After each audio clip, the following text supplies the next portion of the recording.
I would think it's the Bucs that are under the most pressure to go to the Super Bowl. Yeah, you bring in Tommy and you got but in the first year, Brown, you got Leonard. Look, you know how I feel about the. Sure, the but if we're gonna play the game, I think it's the Bucs. Seattle, maybe Packers. No, Packers are out. No. Yeah.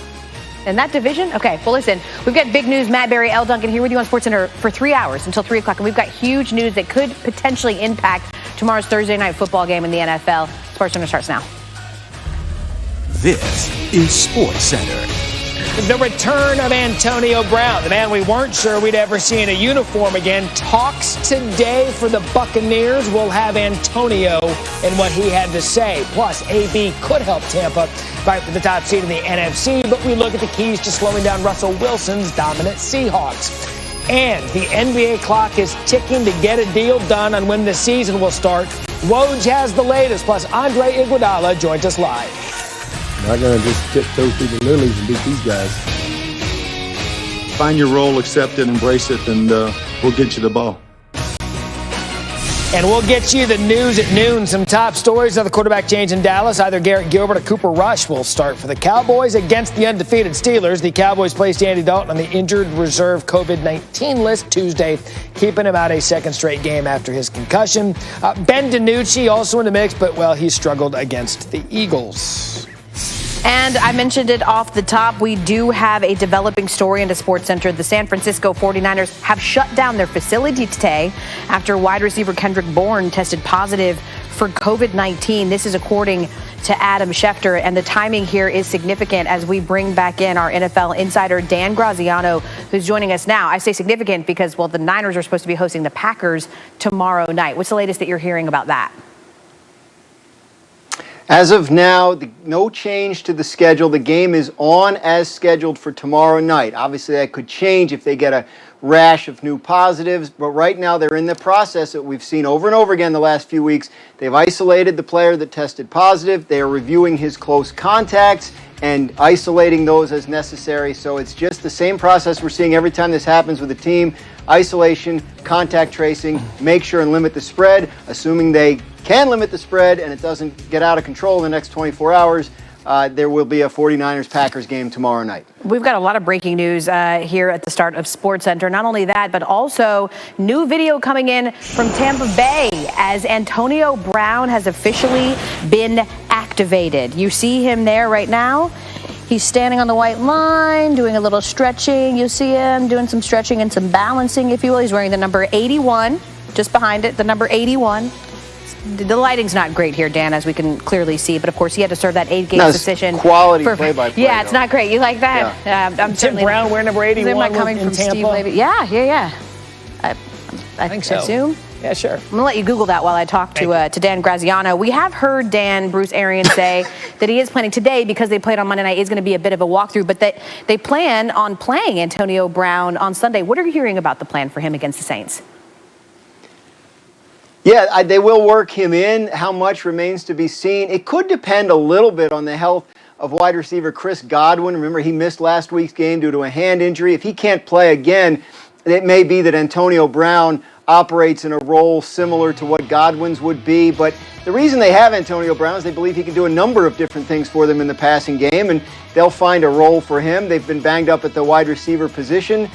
Bruce Arians saying yesterday he'd probably play somewhere between 10 and 35 snaps. That leaves open a lot of possibilities. But, the expectation is he will be on the field. And Tom Brady, who pushed for them to sign him, will be looking for him when he's out there. We certainly saw that last year in his only game of the 2019 season. AB was targeted 8 times on 14 routes in that game with the Patriots. 4 passes for 56 yards and a TD. Dan Graziano with the latest and staying all on top of the developing story coming out of San Francisco as well, Matt. All right, so what about those Tampa receivers? They can do just about anything with the addition of AB. Mike Evans has been a beast in the red zone. He's caught all 6 targets, all for touchdown.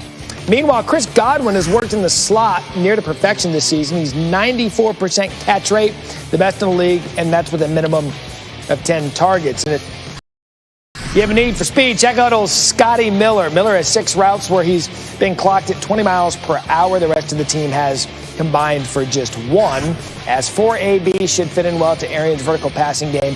His 45 receptions on vertical routes were second most in the NFL over the last 2 seasons. Want to bring in now Damien Woody, Marcus Spears to talk a little bit about this. And Swagoo, where will AB, now that we know he's activated, he's a part of the plan, where will he help the Bucs offense the most going forward?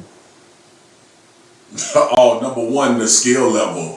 Man, obviously he makes them unguardable. I firmly believe that once they deploy a few guys that you just talked about, with Mike Evans, Chris Godwin, when he gets back healthy, and you put AB on the opposite side, that's an unguardable football team from a skill position standpoint. And then you think about how explosive he is with the ball in his hands. He's a deep route catcher, which is a bit of a phenomenon because of his size and stature, but he makes those plays. He plays like he's 6'5". And then you look at AB here in Pittsburgh, obviously can create a lot of separation, get open. Tom Brady will love featuring Antonio Brown in this offense. And I know everybody's worried about, well, will AB be a little disgruntled if he's not getting the amount of balls or catching enough passes in the game and not putting up the gaudy numbers? He'll get his numbers. Trust me. This is Bruce Arians' offense. This is Tom Brady, who vouched for him, wanted him to be a part of this team. And Mike Evans and Chris Godwin and Gronkowski and whoever else, Scotty Miller, they all understand how possible it is now to become an offense that literally cannot be guarded on their way to a Super Bowl with Antonio Brown inserted. And listen, one thing about Antonio Brown, he's a versatile chess piece. So this is a guy that not only can play in the slot, he can play on the outside. That's critical. That's valuable, especially for a guy like Tom Brady who likes to work the middle of the field. So when you got a guy like Antonio Brown who, can obviously beat people one-on-one, but he can beat double coverage. That's going to open up so many more players. It's going to open up Mike Evans, Chris Godwin when he's back, Rob Gronkowski, who's going to be working the middle of the field. It's just going to create nightmares for defensive coordinators because it's going to be pick your poison. Who are you going to double team when you got all these guys that's going to be out there on the perimeter? And maybe the scary part is that the defensive unit is probably the strongest unit on the Bucs. They're, of course, playing the Saints for the lead in the NFC South. If you go a little bit further out and expand just to the NFC in general, both Tampa Bay and New Orleans are trying to catch the Seahawks for the top seed in the NFC. You take a look there at the standings, along with the Packers and Cardinals. Remember, because of this year, only one team gets a bye in each conference. So a lot is certainly on the line every week from here on out. Seattle is at Buffalo this Sunday, where Russell Wilson and those Hawks are scoring over 34 points a game, which is absolute best in the NFL. So, Marcus, what's the key for the Bills' D to try to attempt to slow down Russell Wilson? Well, look, the bottom line is this. You have to confuse Russ. If we go back to his worst game of the season against Arizona, we saw defensive coordinator Vance Joseph kind of catch him off guard, dropping guys in coverage, dropping unfamiliar guys. And the last interception obviously dropped 3 guys out to a play that Russ has seen all season long, and he knew what that look was and just automatically was going to use timing to get the ball there. And the second thing is, listen, you have to get pressure and you have to decide who are you going to take away on the outside, either DK Metcalf or Tyler Lockett. I'm more in the vein of making sure you don't let DK Metcalf wreck this game by keeping a safety over him or even double teaming him at times. And as hard as Tyler Lockett is to guard in this league, you would still feel more comfortable with getting him on the ground as opposed to this big cyborg that they're using, and he's becoming as dominant of a player as anyone in the league. So you pick your poison. We all know how good Russ is, but the key to beating him is to turn the ball over. And even in that Arizona game, this is why the Bills have their hands full. Even in the Arizona game, with 3 turnovers, the score was 37-34. Listen, that Buffalo defense is definitely going to have his hands full, not only because of Russell Wilson and that whole mantra of let Russ cook, but Buffalo defense has been given a lot against the run. So